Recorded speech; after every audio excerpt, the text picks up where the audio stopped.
Alicia's, yeah, Alicia's first day at Subway was today. First day, yep. And then Amy has a pretty bad headache. Alicia was one of the three. Work.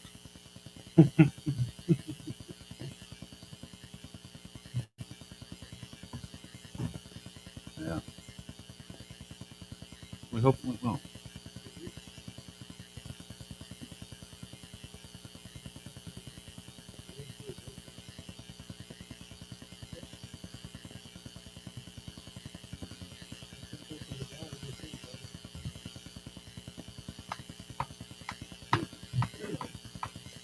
I'm feeling somewhat better. I wish I could eat. I mean, I clear liquid diet. I didn't think solid since Sunday morning.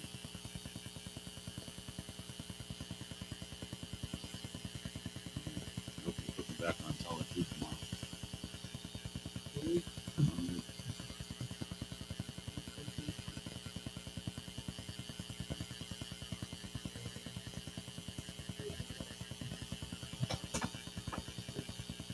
Boy,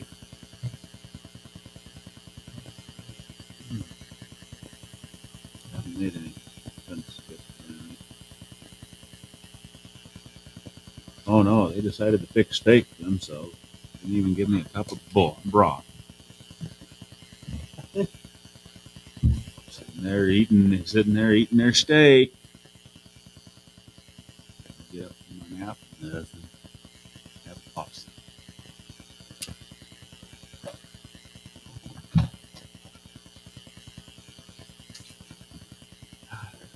Life's tough. Sorry, I can't do What'd you do? Eat my steak for me? it. Wave it under my nose. Here you go.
Forget Amy's uncle.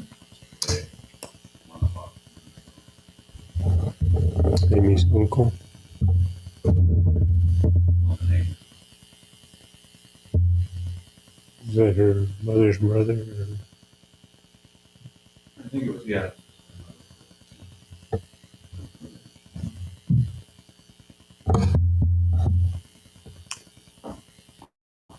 Okay, we're on page 47, ready for B, I think. That's what I've got marked. Where am I? The Oracle, verdict against Damascus, chapter 17. Syria and Ephraim will both be brought down, chapter 17, verses 1 through 6. Verses 1 through 6. Damascus was the capital of Syria. Because of its strategic location, it had been a city of prominence both economically and militarily. However, the Lord promises that Damascus will become a ruinous heap, and the nearby cities of Ar will also become like ghost towns occupied only by flocks. Okay.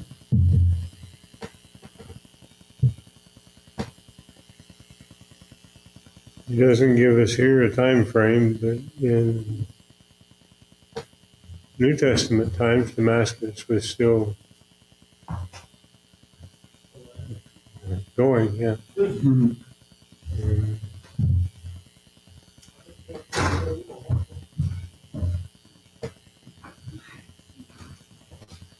it was on that road, the road to Damascus, that Saul of Tarsus became a Christian.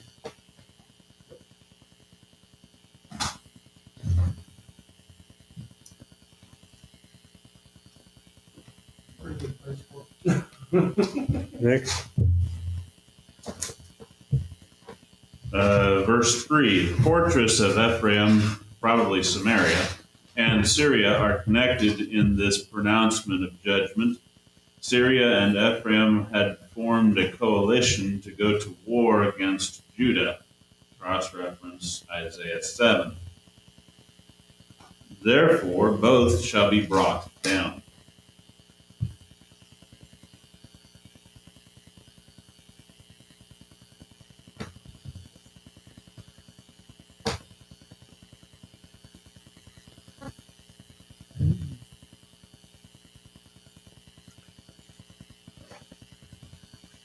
next. Verses 4 through 6. The glory of the godless coalition will depart, and the fatness will become lean, and the 10 northern tribes are Personified. personified as Jacob.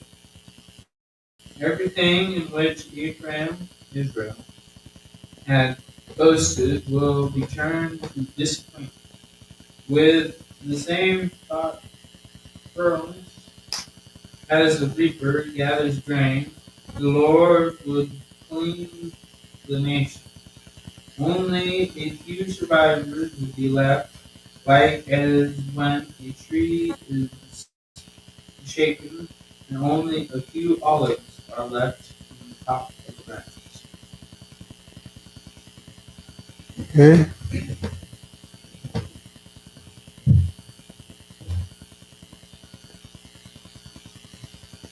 Personified, what's it mean?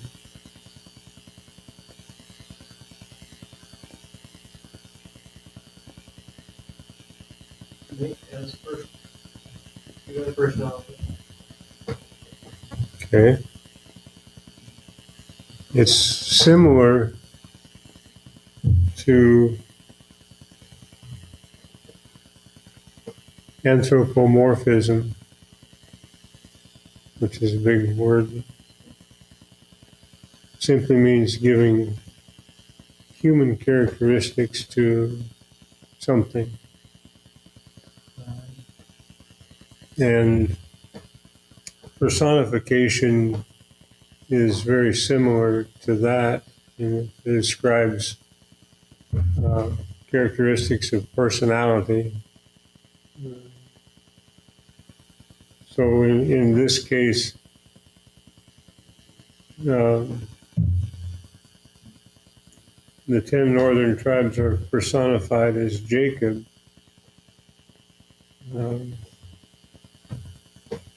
I think we would understand it correctly to say that it was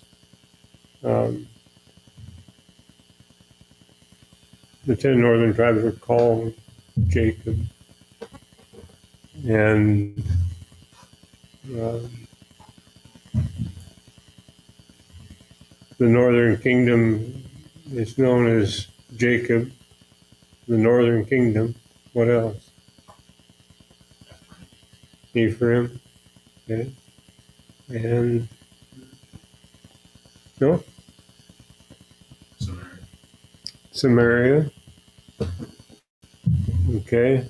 And Israel.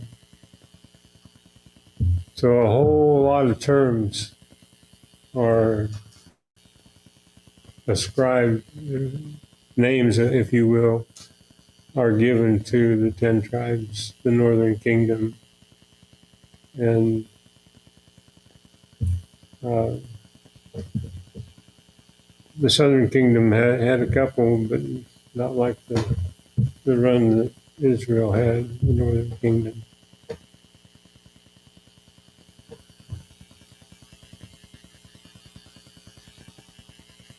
What's your comment? Here we have the remnant again. Only a few survivors would be left, like as when a tree is shaken and only a few olives are left in the top of the branches. So it's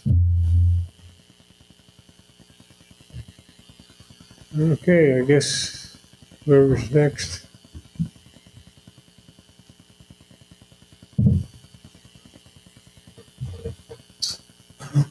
Verses 4 through 6, the glory of this. That's the one we just did. 2. Israel had forgotten the true rock of strength when it turned to Damascus. Verses 7 through 8, when God's judgment falls, some in Israel will humble themselves and turn to the Lord. Cross-reference 2 Chronicles 30 through 11, 30 verse 11.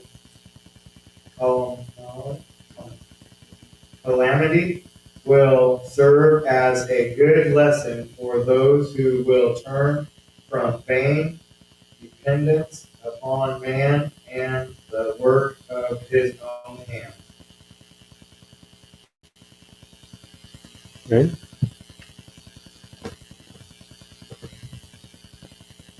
Seems to be always the case. Calamity seems to be the motivation for us to learn. Okay.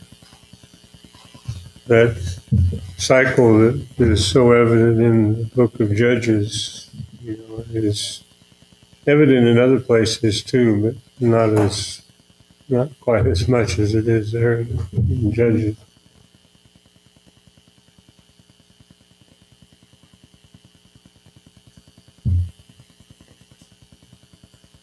Next.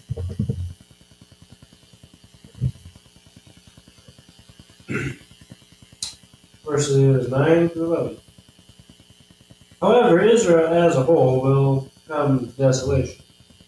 She had glorified in her fortified cities, but when the day of the Lord comes, she will learn assuredly that no human fortress is unconquerable. Israel had turned from the true rock of strength, the Lord, and had sought the favor of idol gods by planting gardens in their home. But when Israel looked for the harvest, she would find a heap in the day of grief and desperate sorrow. When man follows after vanity, the result will be vanity. Cross-reference Galatians 6, verses 7 through 8. Okay. Vanity is what? Vanity is vanity.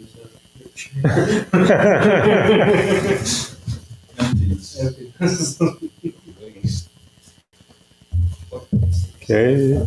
Emptiness, waste, uselessness. Also, God putting backwards. Yeah. We're not talking about that. That's because looking at yourself in the mirror. Always. Israel as a whole would come to desolation because her focus was in the wrong place.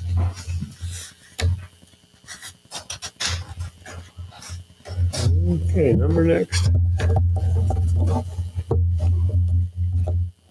Verses 12 through 14, though nations rise in strength to carry out their own designs, God is in charge. He shall rebuke those who take counsel together and rage against him. Cross-reference Psalm 2. Whether it be a Syro-Ephraimic coalition, a powerful Assyrian nation, or a world empire like Babylon, God shall rebuke all who deny his purpose, and he shall scatter them like chaff and blown dust. Okay.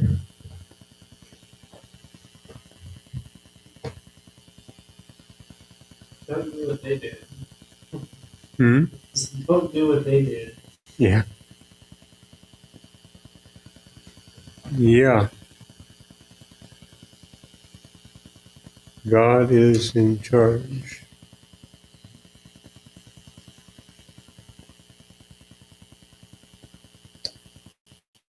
I guess you're next, Ezra.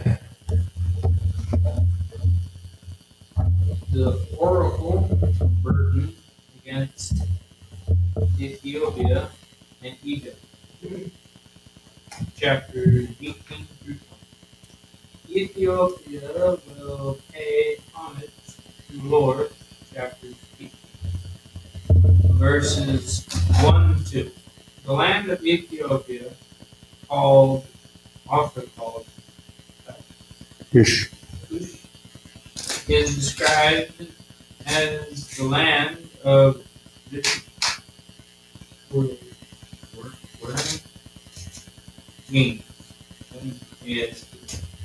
which seems to be an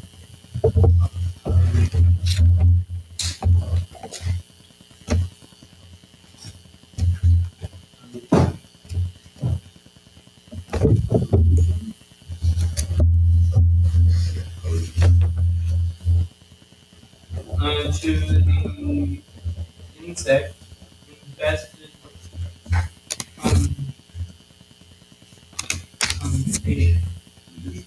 conditions.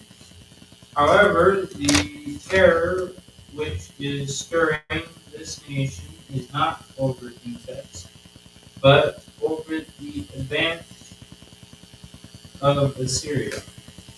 Cross-reference Isaiah 20. Hence, the king sends messengers in boats upon the sea and the inland rivers to summon his troops. Okay.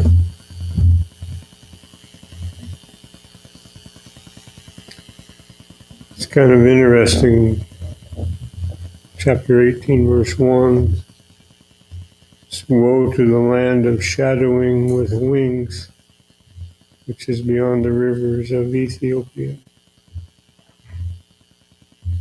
King James uses buzzing wings. Buzzing wings. It's easier to say than whirring wings. Yeah.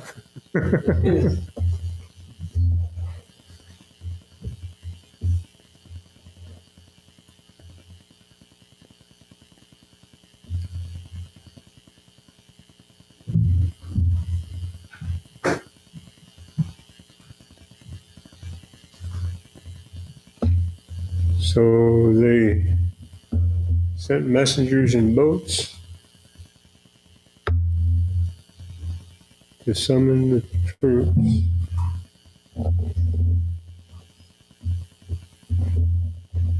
Next. Verse 3.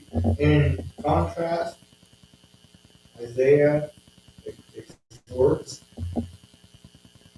Ethiopia and all the inhabitants of the world to wait and watch for the time when the Lord enters the battle.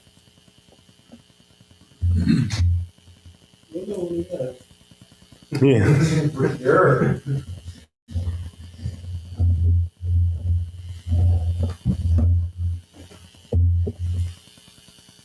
Well, as we study Isaiah, we would certainly understand when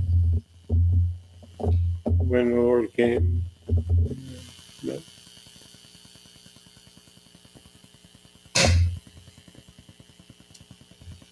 But Okay, we're ready for Verses 4 through 6. There will be a proper time for the cutting down of the Assyrians, but until that time arrives, all other preparations are needless. As just after the dew, the heat of the sun, there was the time of harvest, so will there be a proper time for the cutting down of the Assyrians. When that day arrives, the dead bodies will litter the fields and be left for the birds and the beasts.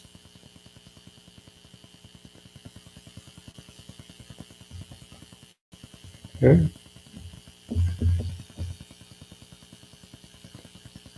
And next.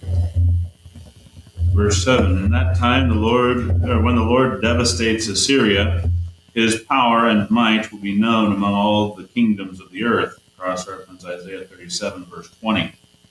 Then then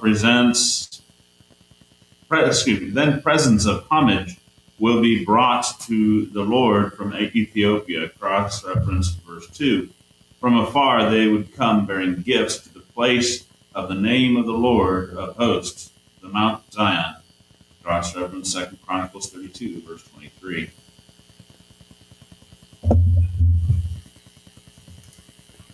Questions or comments?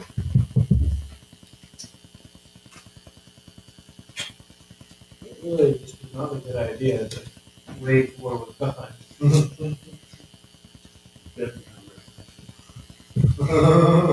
We see it all the time in people's actions. Even our own? At times.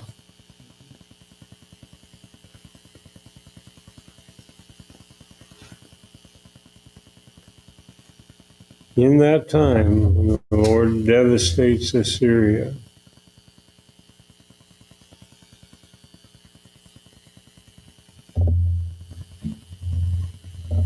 Assyria was, of course, the last great power before Babylon.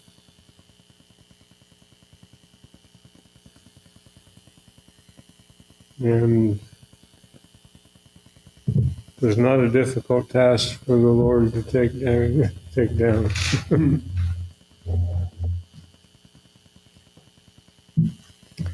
Anything else?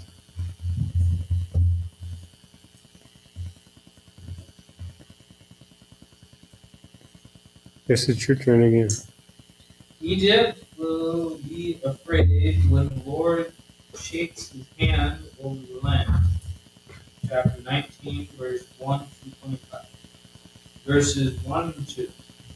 The Lord is pictured as riding upon clouds and bringing destruction upon Egypt's idols, gods, and people. The process of their downfall will come fast by civil war, which will divide the nation against it. That was first and not fast.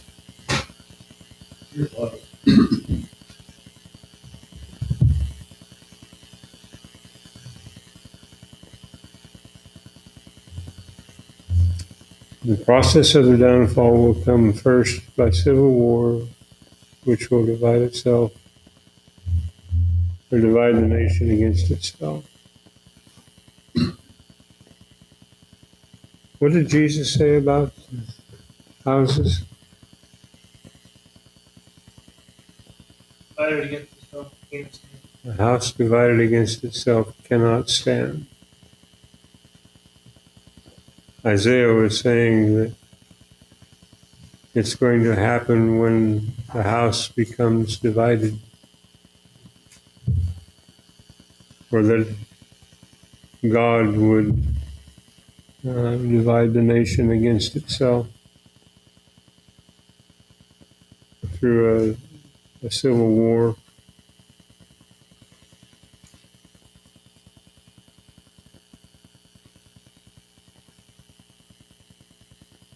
Next. Verses 3 through 4. Internal strife will demoralize the people. But they will find no comfort when they turn to the counsel of idol gods, sooth- soothsayers, Soothsayers. soothsayers, mediums, and spiritists. Through their vain pursuit of selfish goals and false religion, they will even totally be given into the hands of another ruler who is described as a cruel lord and a fierce king. Cross-reference Ezekiel chapters 29 through 31. Okay.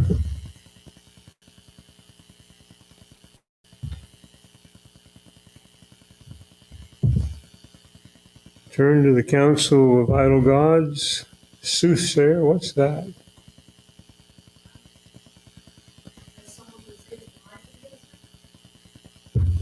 Someone that does what? Tells lies. Well, it is, but Just says everything you want to hear. no, a soothsayer is like someone that predicts the future. Oh. Uh, we've got here, he says, idol gods, soothsayers, mediums, and spiritists. What's a medium? Someone to talk to. Yeah. Okay. A soothsayer is very similar. How about a spiritist? Same thing. Same thing, different word. Yeah, and Slightly different flavors. probably slightly Yeah, different. probably. Yeah, Had like fortune tellers. Yeah. Tarot. mediums and- yeah. Fortune tellers, you know, some of them read your palm. They're palm readers, or they've got their tarot cards. And,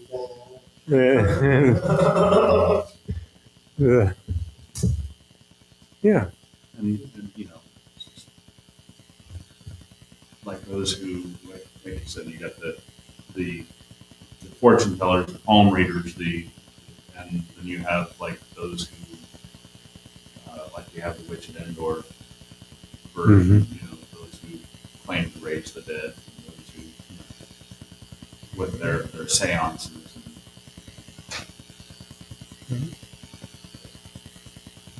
it's nasty business to get into. New King James says channelers, mediums. Okay. Sorcerers, we probably all understand that.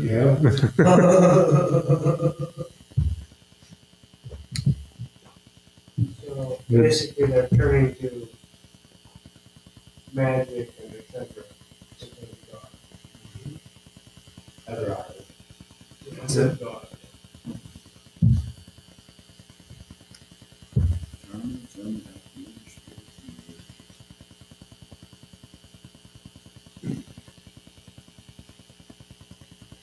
Okay, next. What? Which is a no-no. Yeah. Wasn't good for Saul or Samuel. Well, it wasn't bad on Samuel, but He didn't seem real happy though. it did not make him happy. And the nation referenced in Ezekiel 29 to 31 is as being the cruel Lord and fierce King that the author, or that Isaiah is referring to. The author directs us to in Ezekiel 29 to 31 is Babylon. Okay.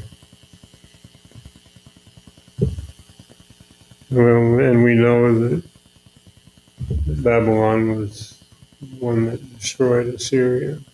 And Egypt. Okay. Judah. Next.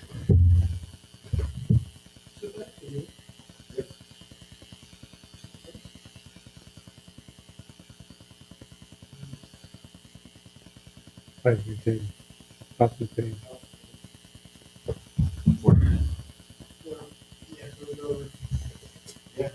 5 through 10. Also contributing to Egypt's downfall will be natural calamity. A drought will occur which will make farming and fishing impossible. Thus, all commercial enterprise will diminish. This results in unemployment of such magnitude that the pillars of Egypt will be unable to solve the problem for hired laborers. Verse 10 and AS. Oh,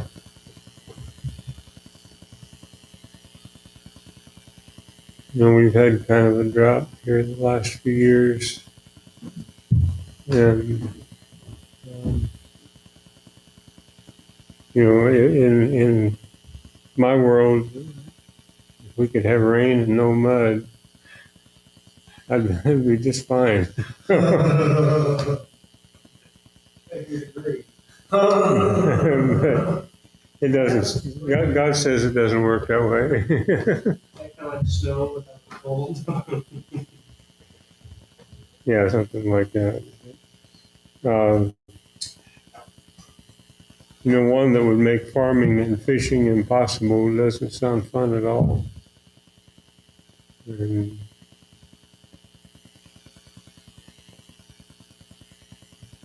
so the city leaders and the country leaders of Egypt will be unable to solve the problem of unemployment.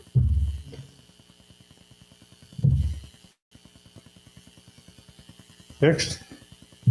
Zoan, verses 11 through 12. Zoan was one of the leading cities of Egypt at the time. Its chief men should be able to give wise counsel to Pharaoh on how to deliver Egypt from its turmoil. But their advice will be stupid, NASB, because they fail to understand that it is the Lord of hosts who has purposed this judgment against Egypt. Egypt had judgment pronounced upon them as well, didn't they, at an earlier time? That's about a chapter ago.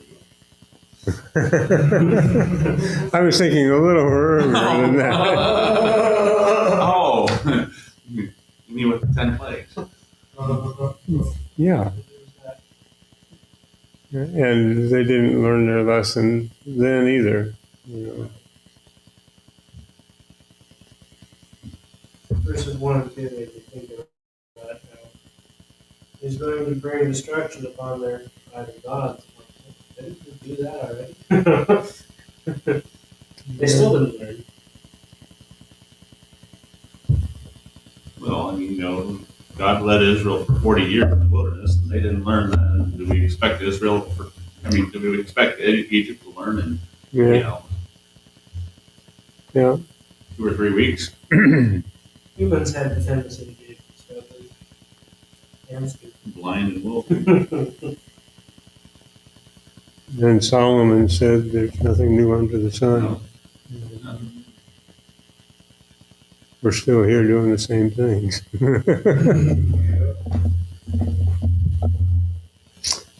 Okay, next. Verses 13 through 15. Furthermore, the advice of the princes of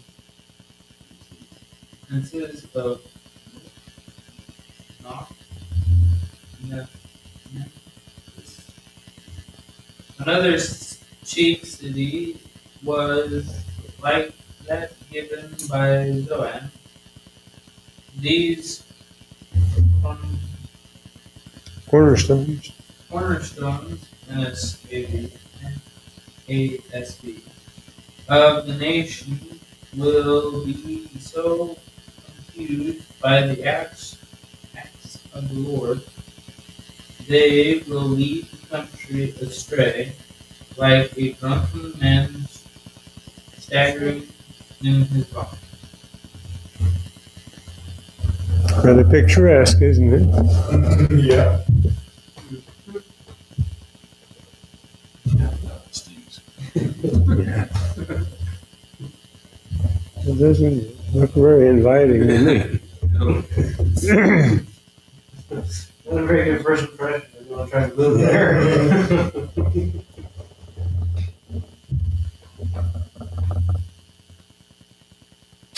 Maybe that's what they patterned San Francisco after.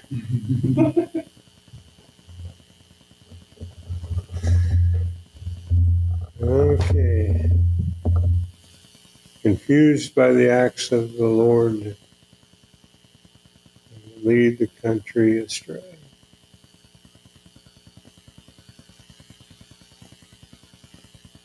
Next. Verses 16 and 17. Beginning with this verse and continuing to the end of the chapter, the subject changes from Egypt's downfall to that of describing a period in which Egypt will fear the Lord, repent, and thou turning to the Lord will thereby be blessed. Egypt's great men will fear the Lord when they come to realize it is his hand that is stretched out to strike them. The mention of Judah will bring terror to Egypt because it will remind them of Judah's God, who is able to accomplish his word. Cross-reference Isaiah 14, 26 and 27. Okay. Egypt comes to realize that it's God's hand that is stretched out to strike them.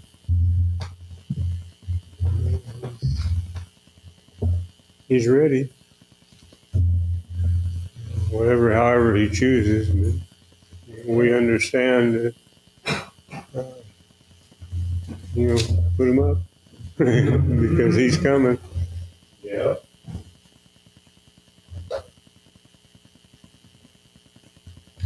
Any questions or comments? They'll remember. Yeah. I mean, it might have taken them this long, but they'll remember back to that time when God delivered Israel. Okay. From there, The last time the Lord Joseph stepped foot in Egypt. That's a long time from then to where we're talking about now.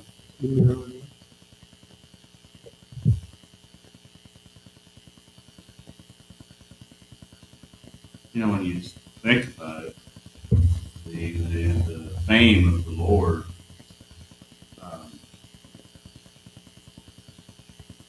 it was 40 years of wandering, but it was still fresh in the Canaanites' blood. By the time Israel got to Canaan to conquer it, that deliverance from Egypt was still fresh in the mind, and they were still scared. Okay. That's pretty potent. Yeah. Made a lasting impression. 40 years later. The Egyptians are probably still talking about it as if it was yesterday. Well, and that's the thing, that really has confounded Egyptologists and archaeologists, is that they don't find any mention of it in the Egyptian record. But what they have found is that there has been, at one point in time, a complete erasure of an era. Somehow the Egyptians went and completely erased all record for a certain area, for a certain era of time. Just went and totally took their chisels out when they were defeated. Did not want to remember that. It was the descendants of Israel being led away, or They don't know what's under there. they don't know which time period. They know that Egypt was defeated during that period, but they don't know anything surrounding it because, other than that, it's all been wiped out. They don't know the Pharaoh. They don't know any of that. I don't know how long it was. And trying to hide from the facts. mhm. that literally the Egyptians were hiding that smear on their name, and, which kind of leads one to think that was. I think it was. I think what I remember from the documentary, that it was something to do with the Hyksos, but we can't. It's been a number of years since I watched that documentary, but it was just totally wiped out, Hmm. scrapped out. Every record within within that time period.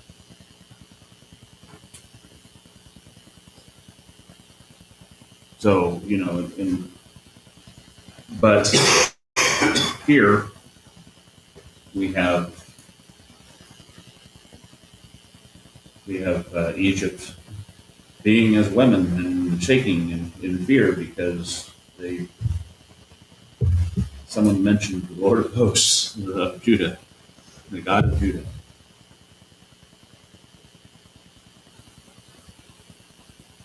That's an interesting mention of Judah will bring terror to Egypt.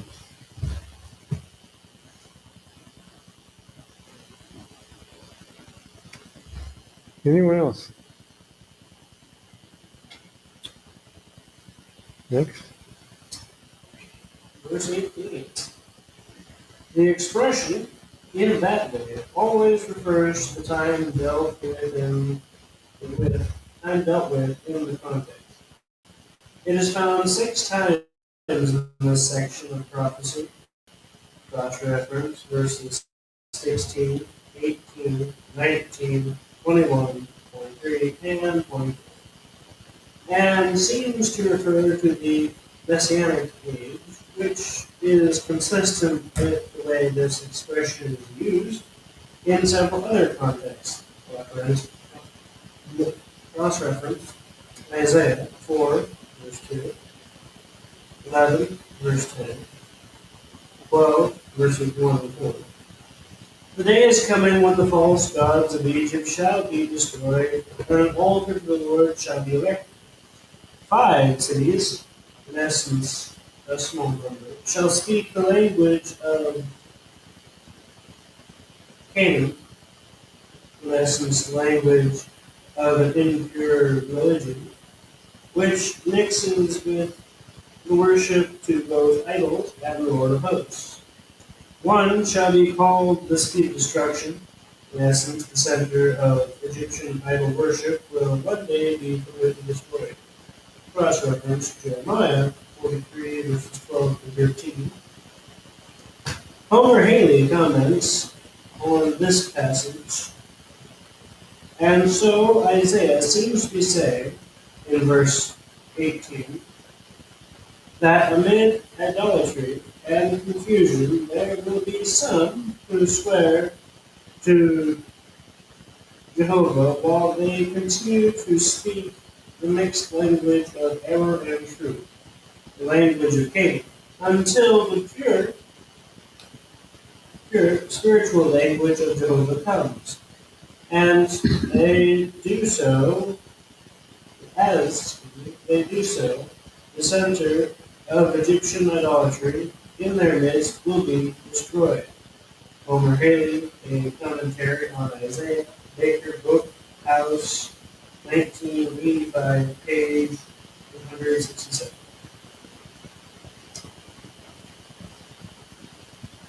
Okay.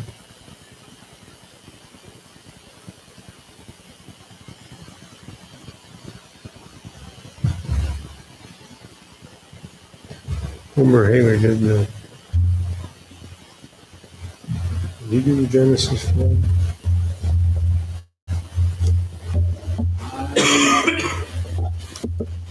I was thinking he did, but now I'm thinking he didn't.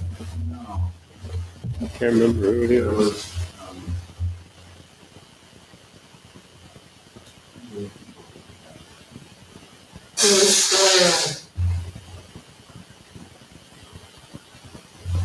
Anyhow,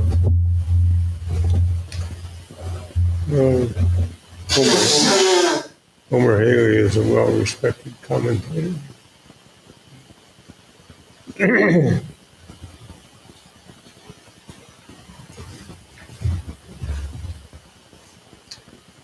The day was coming. Um, Morris. not- Yeah. Homer really did a cute preaching sermon outline and delivery. That was Tom Holland.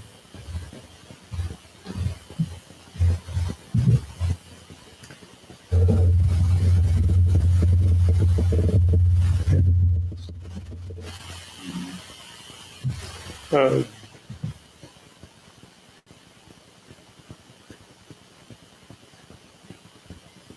do you remember another time when the people were speaking mixed languages?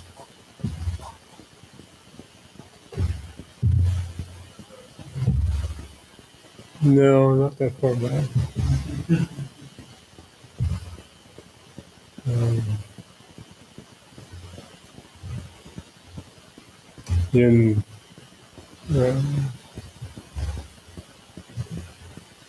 in the book of Ezra, I think, near the end of the book, they broke up all of the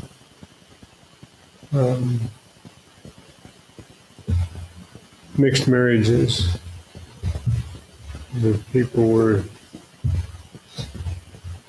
some of the people were speaking one language and some another, and the children of God's people were not speaking God's language. It could have been Nehemiah, but it was in that time period.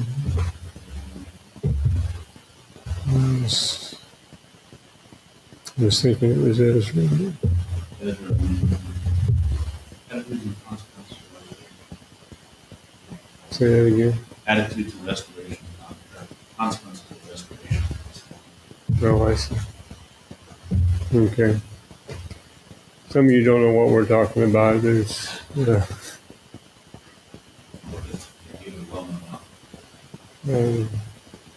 there's a whole volume about that thick, entitled The Genesis Flood. And there's a lot of arguments and discussion about whether or not it was a worldwide universal flood, as the Bible says, or whether it was a localized normal flood. And Henry Morris was the author of the book.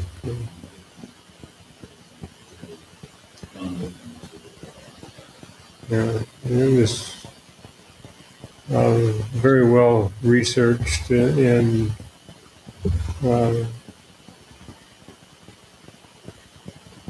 would probably be an interesting read. Any questions or comments?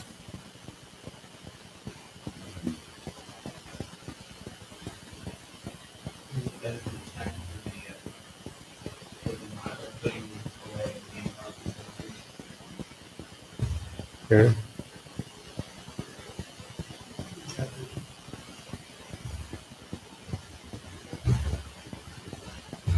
Jeremiah. In Jeremiah, we have Israel, or Judah rather, running to Egypt, even after Judah, or after they had come to Jeremiah saying, hey, see God's advice, we're going to do whatever he says. Jeremiah says, no, you're not. Yeah, we will. No, you're not. And You're going to do whatever you want to. And so he comes back to him, I think it was after 10 days, and says, God says, go back home and submit yourselves to Nebuchadnezzar. And they're like, we don't like that, we're going to Egypt. So Jeremiah tells them exactly what's going to happen when they go to Egypt, and it, lo and behold, happened.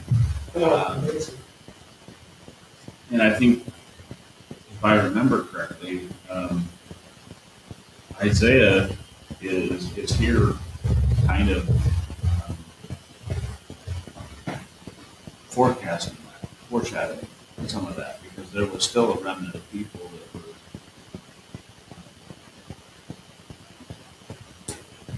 there. Is that not part of what we get some of the Coptic Jews? Or is that later on when Rome comes in and destroys um, Jerusalem in 87, carries away? Because there was the Coptic Jews that spoke kind of a mixture of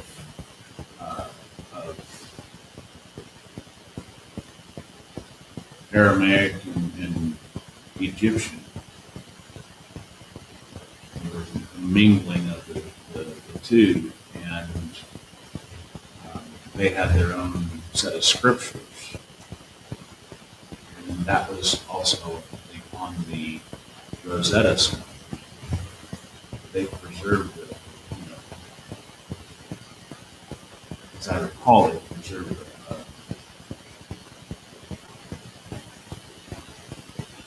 Preserved some of the scriptures, but they were also still worshiping God. Mosaic law or something. I remember there was a sect of Jews that were still in Egypt for quite a while. I remember that was prior to the return, Nebuchadnezzar, prior to Cyrus' victory. That was. But I do, this here seems to be foreshadowing a lot of what Jeremiah was, what happened here in Jeremiah. Well, it would, because Babylon took over the southern kingdom in the days of Jeremiah. We'll pick up the next time. And Mom throws in Nehemiah 13, verses 23 and 24 for the, she includes that there for us. In those days, also saw I Jews that had married wives who had God famine as Moab, and their children spake half the speech of Ashdod, and did not speak in the Jewish language, but the English language.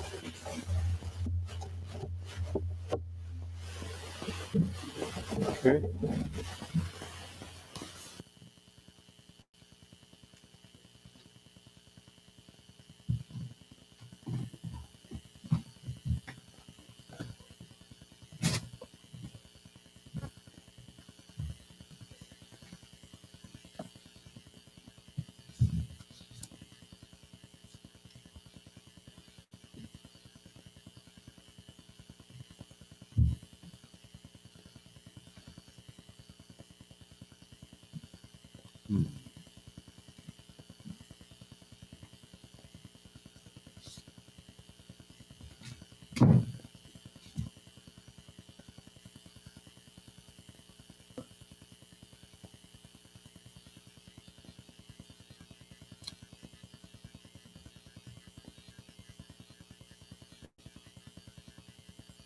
Oh.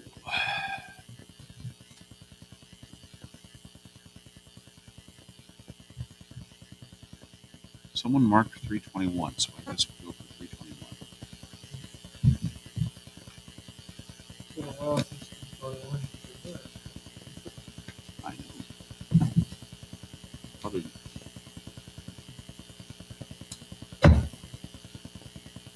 $321, if Jesus goes with me.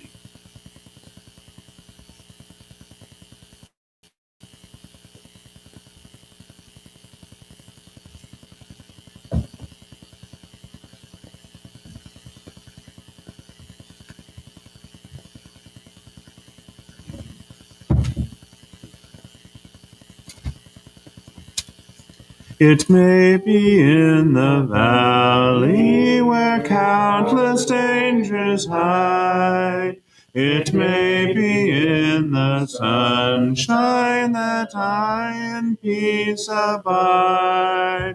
But this one thing I know, if it be dark or fair, if Jesus is with me, I'll go anywhere. If Jesus goes with me, I'll go anywhere. 'Tis heaven to me, where'er I may be, if He is there. I count it a privilege here His cross to bear. If Jesus goes with me, I'll go anywhere.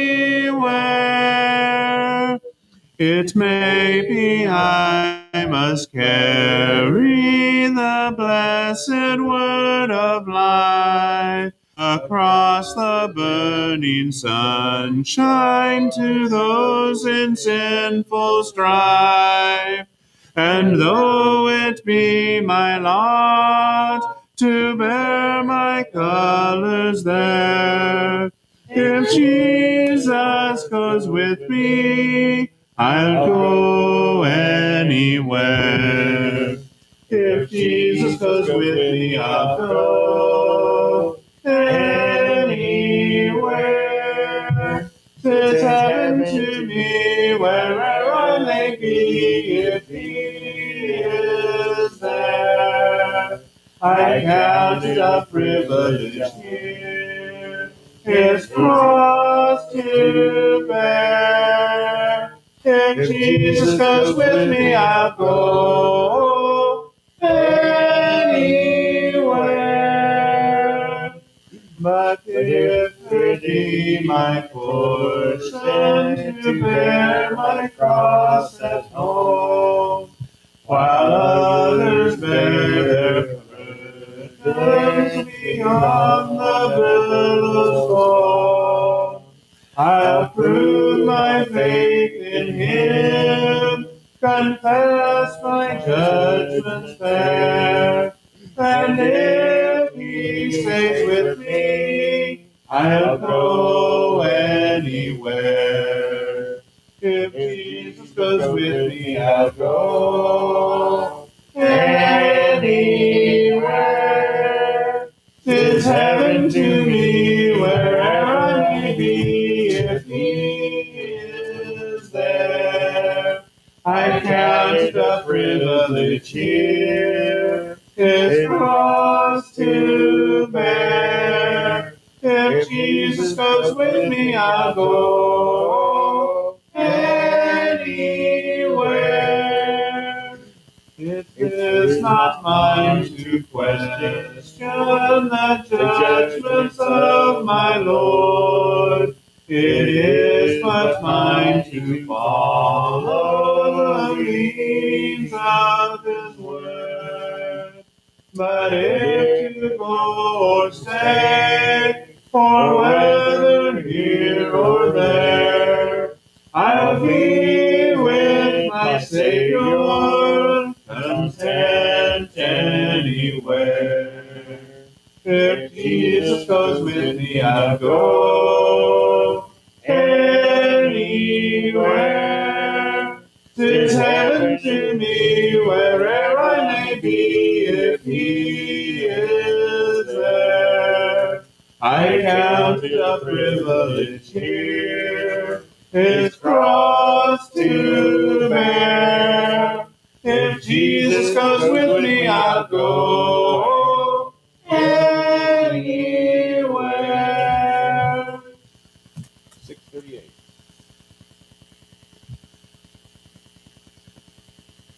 638. The Lord has been mindful of you.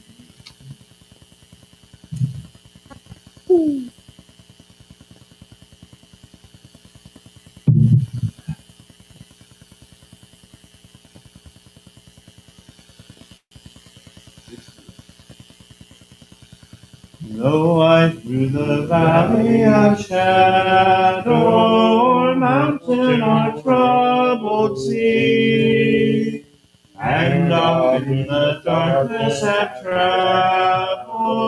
The Lord has been mindful of me. The Lord has been mindful of me. He blesses and blesses again. My God is the God of the living.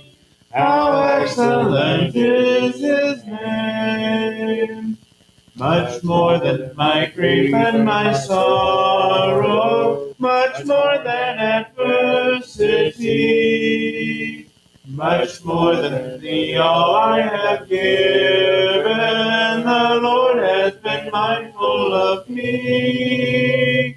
The Lord has been mindful of me. He blesses and blesses again. My God is the God of the living. How excellent is his name.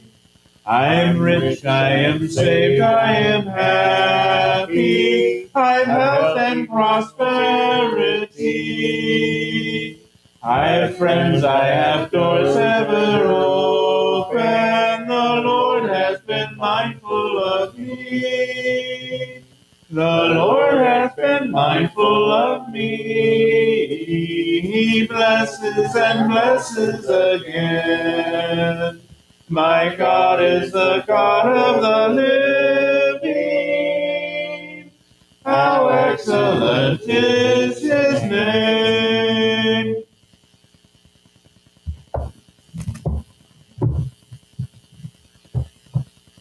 Heavenly Father, we thank you, Lord. Thank you for God. The Christmas